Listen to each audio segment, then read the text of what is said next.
boy, do we have a special guest, Mr. Greg Schreiner. And Gary, I know how excited we are to have him with us today. This is a very, very special visit with Greg.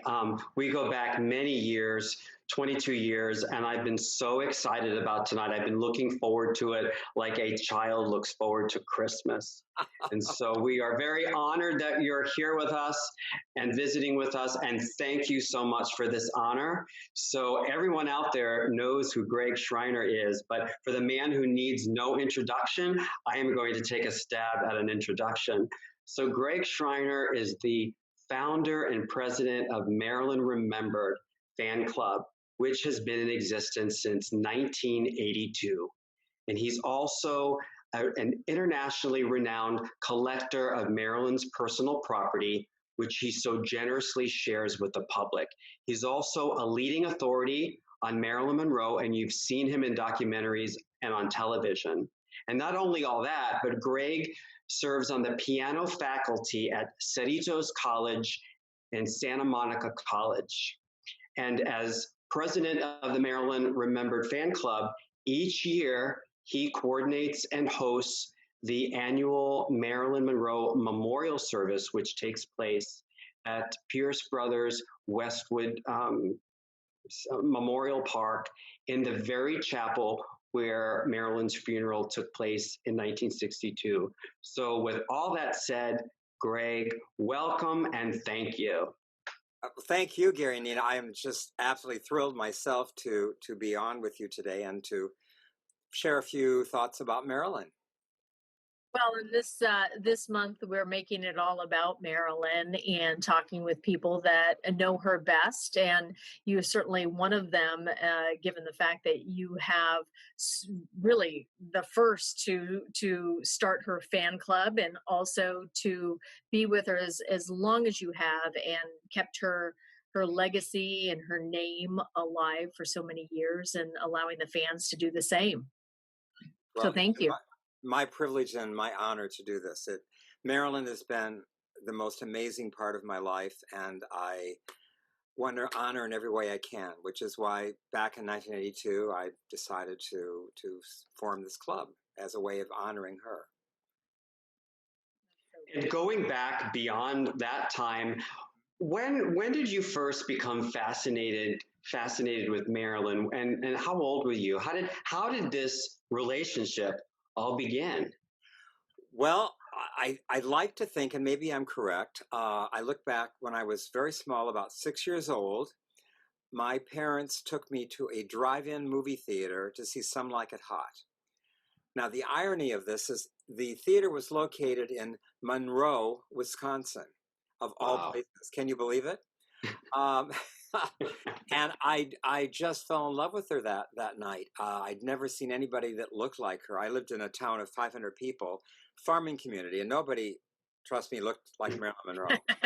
And I just couldn't take my eyes off of her. And so I started putting her in my heart a little bit and trying to collect anything I could, which back then was very little. There was not much available, but she was still alive, and occasionally she would be on a magazine cover or something, and I could get that. But it was not easy to find any Marilyn, but I tried to research what I could. There really were no books even out at that point that I was able to get a hold of. But I tried to see anything I could that had her image in it. You know, it's so wild, Greg, because I think about how, you guys have known each other a lot longer than you and I have known each other. We've known each other since the Goodnight Marilyn radio days. And I think about, I was one person calling you up, hey, Greg, give me some information about Marilyn, right? And I think about now, knowing what I know now, how many people contact you asking about Marilyn. Does it ever get, I don't want to say old, but you feel like, does it ever feel like a burden at all? Absolutely not. I never think of it as a burden. I get so much joy from Marilyn, and I've never, ever felt that way about it. I was during this COVID thing, I've been going through my old letters, and I have huge boxes with thousands of letters from people that wrote to me, because originally, before internet, everything had to be done through the mail. So I would get my information out through various books like the A to Z book, for instance, and then people would write me. And I would always write them back. And of course, in every meeting also, I had to call everybody personally and invite them to the meetings, which is a lot of people to call every month because we had monthly meetings back then. But it never felt like a burden. I got such joy from not only sharing Marilyn, but meeting the other people who loved her, because I grew up in a town where nobody really cared about Marilyn Monroe. It was a small community, and I longed to find others that felt the way I felt. And it was such a joy to finally make it to Los Angeles, where I met all these other people that felt the same way I did. So it's been one of the greatest parts of my life. I can't tell you. And of course, I surround myself with Marilyn here at my home. What better And thing? you have quite a collection too. I've been very lucky. I started collecting real Marilyn things right away when I first moved to Los Angeles, when the value was still not really that high, where I could afford a few things. And I got very, very lucky. And so I have, I think, a very fine collection today, and it gives me great, great pleasure. It really does. And, you know, so many folks collect celebrities, collect Marilyn, and they become part of a personal collection that is really hidden from the world and just enjoyed by the collector, or maybe those very close to the collector. But one thing, you know, enormous that you've done, Greg, is that you share your collection with the public. And when you invited me out to your home, you gave me a personal tour and allowed me to enjoy it in a very personal way, with an explanation directly from you. And since then, I've seen exhibitions that you've done where these pieces are on display at either the museum or at different benefit events, which is just such a generous way to become a caretaker for the property so that other people get to enjoy it. But how did it all begin? What was like your very first piece that just ignited this? Well, my very first piece of Marilyn related items was when I was a child, and I found a book called The Films of Marilyn Monroe. So at least I was aware of what she had done with her life. This was probably in 1963 or something. The Conway Rickey? Yeah. Yes. And it was my first real introduction to movies, because back then, too, there were no revival movie theaters. Anything that you would see would be on the Late Show on television, or Saturday night at the movies. Occasionally would show a Marilyn movie. And so I was eager and longing, because I really, other than Some Like It Hot, I hadn't really seen any other movies of hers at that point. So it opened a whole new avenue. And then my very first real personal own Marilyn was a red dress that she wore to the premiere of Monkey Business, and also for publicity purposes. And I was so blown away that I was actually owning something that she had touched and worn. It was like, oh my gosh, I just couldn't believe that I was able to do that. And thank God I was out here in Los Angeles. And this was probably about 1983 when I acquired this, and it changed my life. And then I just had to get everything I could at that point. And that's such a phenomenal piece, because we're used to seeing it in black and white and in the studio portraits of Marilyn wearing it. But when you see it in person, it's made for Technicolor. You know, it's it's like bright red and bright like purple or magenta. Well, and ironically, it was actually not made for Marilyn. It was made for Gene Tierney to wear in a movie. And then it was given to Marilyn afterwards. So it's interesting that Marilyn got many times hand-me-downs from other stars to wear when she was particularly getting started in her career. And Marilyn, of course, in my mind, looks better than Gene did in it. I don't know. Just looks better to me. Well, you know, it's. I know we're going to ask you another question along the line of this collection, but a quick question that we talked about with the Classic Movie Hub is, what, besides Some Like It Hot, what is your favorite Marilyn movie? Wow. I mean, what don't I love of hers? I can't think of a movie I don't think she's fabulous in. I would guess if I had to maybe narrow it down to one movie, I would probably pick Prince and the Showgirl.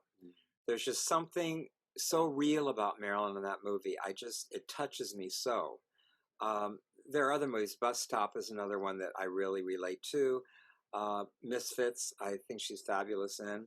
And of course, she's so Marilyn Monroe in movies like Gentlemen for Blondes and 7-Year Itch. But there's something about Prince and the Showgirl. It just feels like Marilyn is just playing herself, and her heart is on her sleeve. It touches me so much. And I know it's not one of the ones people think of normally, but for me, that's Gary's too. That's Gary's favorite. That's my favorite. That's how I was introduced to her, and I was very moved. I was maybe 11 or 12 years old, and the ending is just so touching and moved. And she just presented to me as so different than the image that I had heard about. So that was really like a perfect introduction to her. It really is. It really is. It's a great movie. Interesting enough, Bus Stop for me, besides Some Like It Hot, was mine that I had picked. So it's just interesting that we're all kind of in that. But you're right. I mean, it's hard to pick one because they're all good for different reasons. So incredible in all of them, yeah. So what would you say out of your collection, Greg, is your most meaningful besides the red dress from Monkey Business? What do you think are your most, like, you go, wow, I'm so glad I have this? Probably the other two items. I mean, I love them all again. It's like asking a mother who her favorite child is. You can't really do that. But I guess I really, because of that movie I just mentioned, I own her white dress from that movie, and that is very important to me, because that's a thing she wears throughout the entire movie almost, and it's so beautiful, and it's so a part of her life and that movie. Also, I think I own her bedroom dresser that was next to her bed the night she died, and to me, there's something about the fact that was sort of the last thing she saw, and that she also personally picked it out. She went to Mexico and found it and had it shipped back to Los Angeles, and so it just feels really special to me. That was her home that she dreamed about, and she was personally furnishing it for the first time ever, and it just touches me that it was there with her at the very end. And that's a piece that when I visited you, you allowed me to touch, and I love it. It allowed me to touch it. Mine, Gary. Like in the museum where an alarm would go off. And what I recall about it, and I'm hoping I remember it correctly, was that the drawer pulls were like almost like bronze tassels. They are like bronze tassels, yeah. And you can't necessarily see that from a photograph from her home or the auction catalog, I think, where originally it came from the Nunez family. And it's just, it's just so delicate. And of course, it's documented so well in the photographs of Marilyn's house. Now, one of the things that serving as like a caretaker and protector of these items, I often wonder, when you have a collection that is now so aged, most of these things are now like almost 70 years old. What are the steps in having to like be the curator or the preserver? What considerations do you have to follow in preserving the items as they age? Well, the furniture, I basically just keep in a room that is not available to sunlight. The paper things I keep hidden away, actually in Marilyn's china cabinet that I got from an auction. And then I guess the most delicate thing would be the clothing items, because clothing tends to age more quickly, and all of her clothing is kept in acid-free boxes, wrapped in acid-free tissue. I think that's as much as you can really do, aside from actually putting it in refrigeration, which I have not done. But my home being in Los Angeles, it doesn't get really, really hot here most of the time. Yeah, so, except for this week, right? Yeah, except for this week. And the humidity is low too, which helps. And I try to, if I loan them out to things, I try to loan them to museums where they have the right kind of lighting and the right kind of conditions, and not to keep them for too long on exhibit, that they don't age that way from just being the stress of being out too long. But on the other hand, I don't want to lock them away where no one ever gets to enjoy them, because I think that's wrong. And as you know, my exhibits have been all over the world, almost every country in the world. And we have the potential for an amazing exhibit coming up, which I don't know if I can talk about it yet, but it would be probably the most amazing Marilyn exhibit that's ever happened. And it would be So right in Los Angeles. do us a favor, when you can talk about it, let's have you on just to talk about that after Okay. you announce it to every, to the Marilyn Remembered fans. We'd love to have you talk about it to the Behind the Icon fans as well, because I think that, with that, I think there's going to be, I mean, I could just imagine, I mean, with the community that has been built over the years, with you being at the helm, I mean, there's got to be something really extraordinary from that too. We're combining my collection with 2 or 3 others that are also amazing collections, and it's going to be phenomenal, I think. That's a great tease. I'm practically salivating.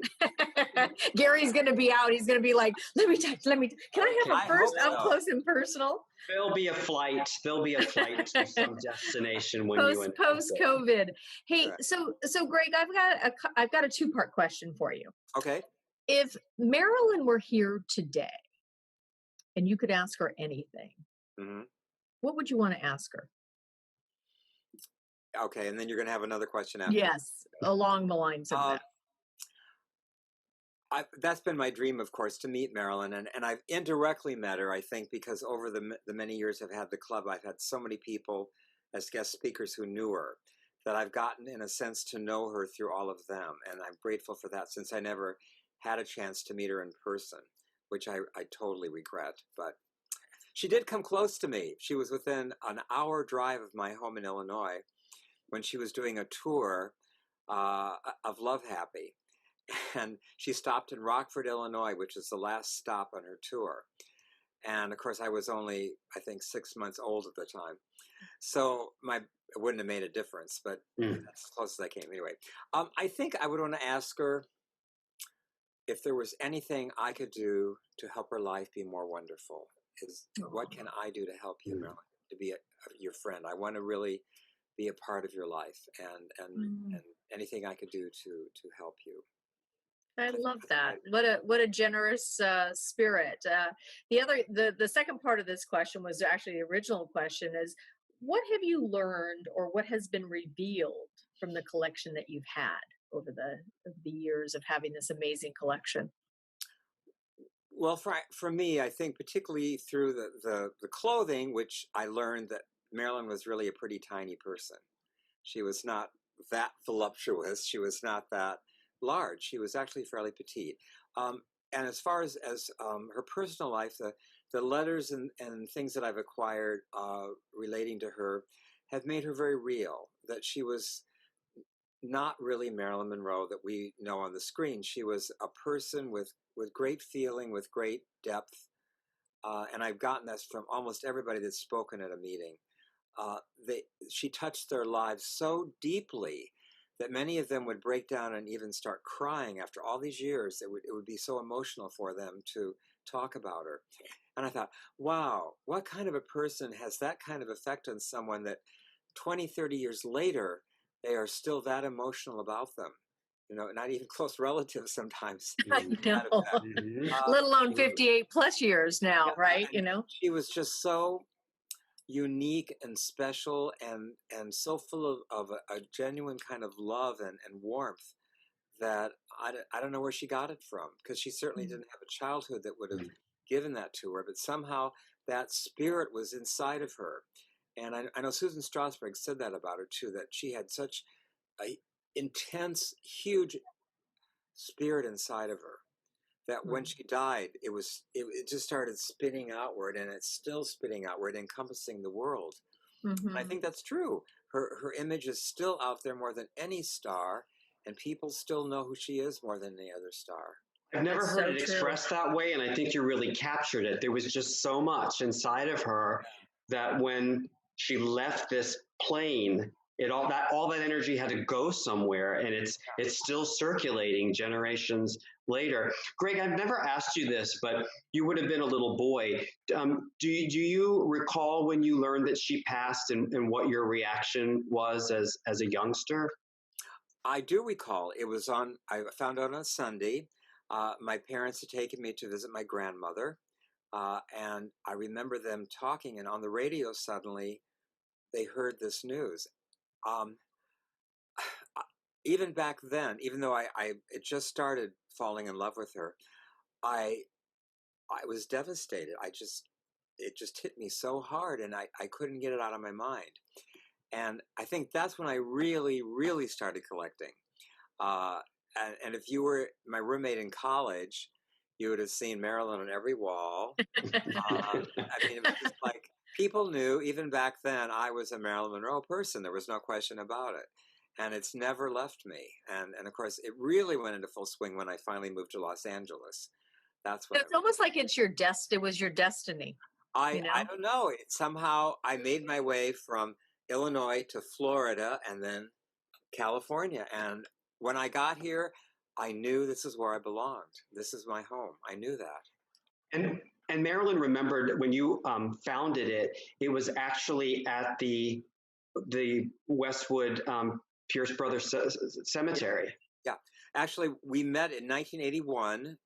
I went there just to pay my respects on August the 5th, and I ran into some other people, Teresa Seeger and her mother, Catherine, and Anthony Cordova. And the four of us said, gee, we all love Marilyn, and nothing had been done for Marilyn since her death. Nothing. And we said, why don't we next year plan to just meet here and do a little memorial for her in a very small and simple way, which we did in 1982. And actually, a few other people heard about it and they showed up. And we all said, well, gee, this is so wonderful. Let's start meeting on a more regular basis. So we did my home, and we would meet every month. And somehow people were drawn to us. We didn't have any way to communicate through the internet, but somehow the word got out. And it was just one person told another. And before we knew it, we had a large group. And all of a sudden, we started meeting people that knew Marilyn. There was all these connections that came my way. It was like Marilyn was almost guiding everything to happen from heaven. I don't know. It just did. And I remember seeing you. And this is before internet, when fan clubs had newsletters that were kind of sent to you. And I remember seeing an article. I think it was Hollywood Now and Then magazine. That was the first, yeah. Featured Marilyn Remembered with some black and white photographs of this service. And I was making it out to Los Angeles in '88, and I didn't really know how to connect to find out, but I went there August 5th thinking maybe there's a chance that I'd like run into someone from your organization. And I remember arriving late when the service had ended and the flowers were there and there were people still gathered around, and I knew, oh, I had come close. Our paths didn't quite cross until another 10 years. So I want to do a special shout out to you because, Greg, you were so instrumental in giving me direction to research my very first book about Marilyn, Cursuum Perficio, about her last house. And I wouldn't have been able to make those connections without you. And then you very graciously wrote the foreword to that book. And oddly enough, 20 some years later, that book really resonates with folks. So many people are really drawn to her home as a touchstone to her life. And you had the experience of knowing the family who purchased the home from her, the Nunez family. Right. Yeah, in fact, I'm still in touch with Linda, who's still a member of the club, but her mother also came to the meetings. It was fabulous. I mean, it's just one of many coincidences. The reason we got in that magazine, Hollywood Then and Now, is that I was playing for a choir at UCLA, and one of the singers was Joan Evans, who was the editor of that magazine. Mm-hmm. So all these connections just came out of nowhere and somehow brought us together. And Joan was a movie actress herself, and so there were so many things that were just amazing that I put to Marilyn. It couldn't have happened any other way. The The way magic I of got Marilyn. furniture, the way I got some of the costumes I have were from out of left field, and it's amazing to me that it all happened. So, Greg, what do you think is the biggest misperception of Marilyn, in your opinion? Well, I mean, the obvious thing is that she's a dumb blonde, because she was not dumb, and she actually wasn't even blonde totally. But Marilyn was a very bright, witty, lovely person that sought education constantly. She was always seeking out everything that she could to improve herself educationally, and she would read the most amazing philosophical books, and go to museums and study art. Took an art course at UCLA. She really wanted to improve herself, and that's why she went to New York, and that's why she formed her own production company. I mean, this is a woman who was driven to be the best she could possibly be. And she could have just sat on her laurels and did dumb blonde pictures her whole life and probably been very successful. But that wasn't good enough for Marilyn. She wanted to really have more than that. And I so admire her for that. And she sought out the best people, really. She sought the best of everybody, the best acting coaches, the best art, the best everything. She wanted to really be the best. You honor her memory with such love and reverence. And for anyone who never attended one of the memorial services, it's an enormously moving tribute that you do. You play the eulogy by Lee Strasberg. You have speakers from all around the world who pretty much talk about Marilyn as being an ambassador, bringing people from all cultures together who share the common love for her. It's really such a wonderful thing that you do for Marilyn's legacy. And I would imagine that it's quite an undertaking to coordinate and to facilitate these memorial services and bring in the guest speakers. So maybe you could tell us a little bit about that. And I guess I also need to say, this year with COVID, you didn't let that get in the way. You found a way to make that happen virtually with guests. So maybe you can give us just a brief overview of what it entails to be able to pull such a great event together year after year after year. Well, when we first did it, our emphasis was not on dwelling on her death. We said we want this to be a positive service, emphasizing all the incredibly wonderful things that Marilyn gave to us. So we always sought out people that could speak on that behalf, and we were very, very lucky over the years. I didn't have to work that hard because we seemed to always run into so many people that not only knew Marilyn but were willing to share that experience with us.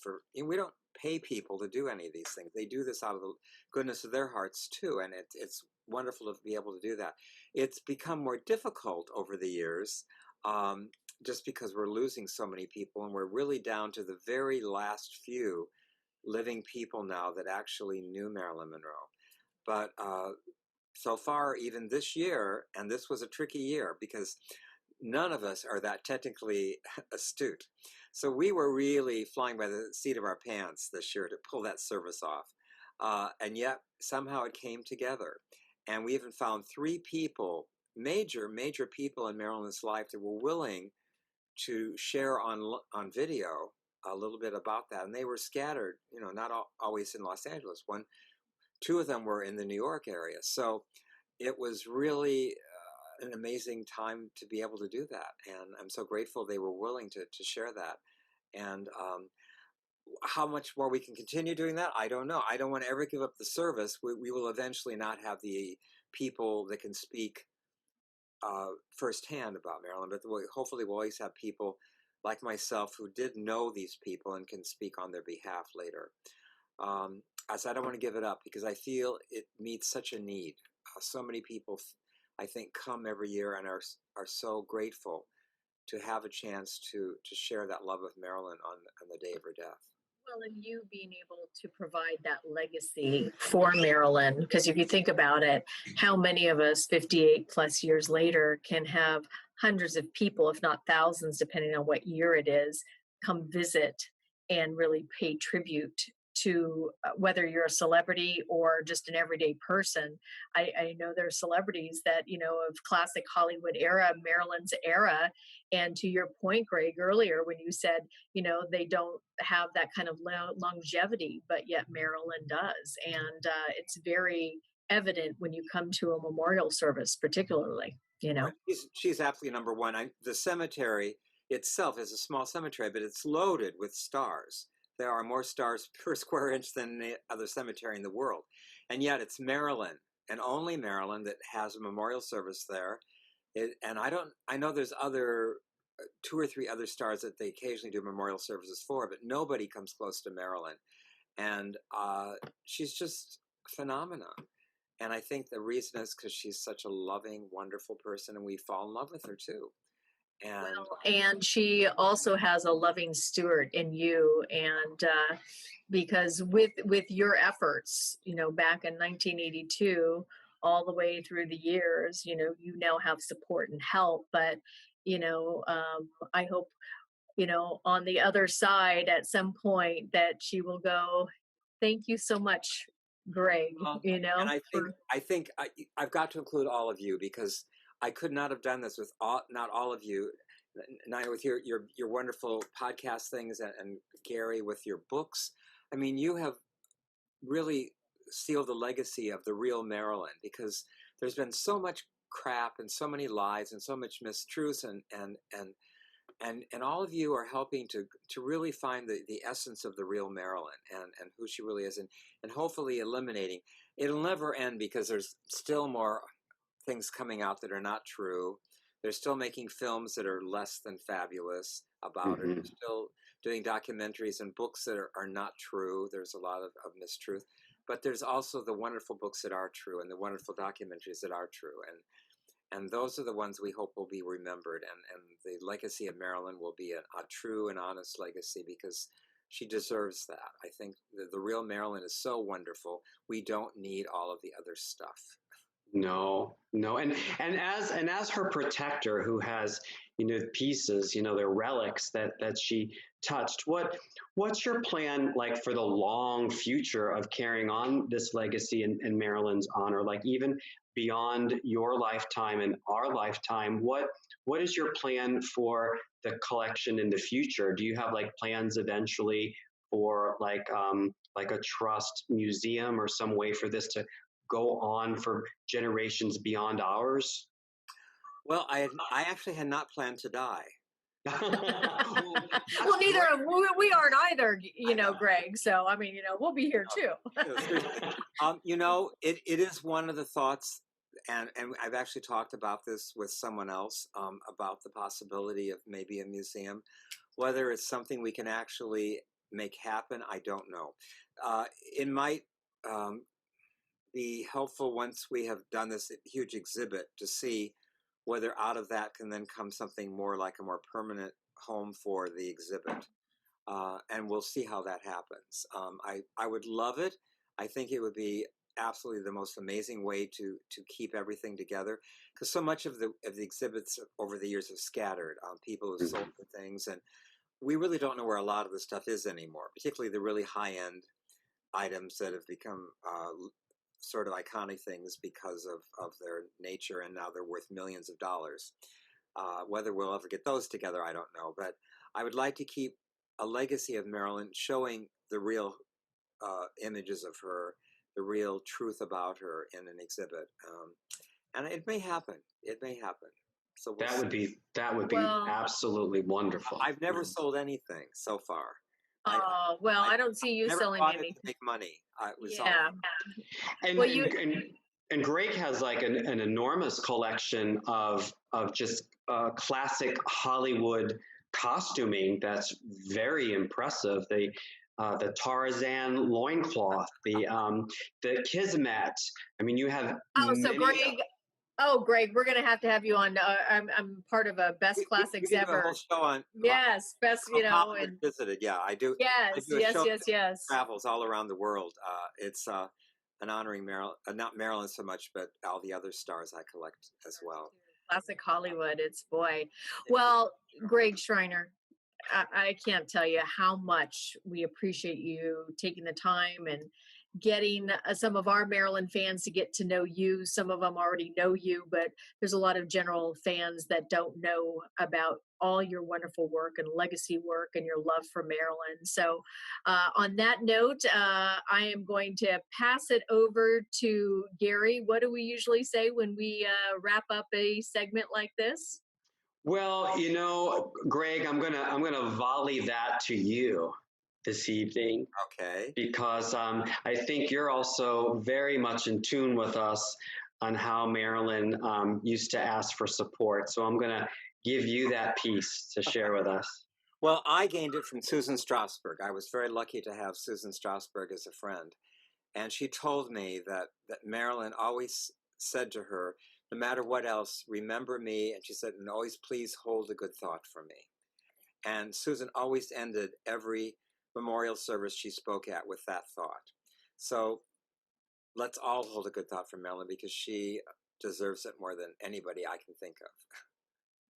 And be sure to hold a good thought for yourself as well. Thank you. Thank you, Gary and Nana. You're terrific people. I'm so grateful to be on today. Thank you. Thank you so much, Greg. Okay.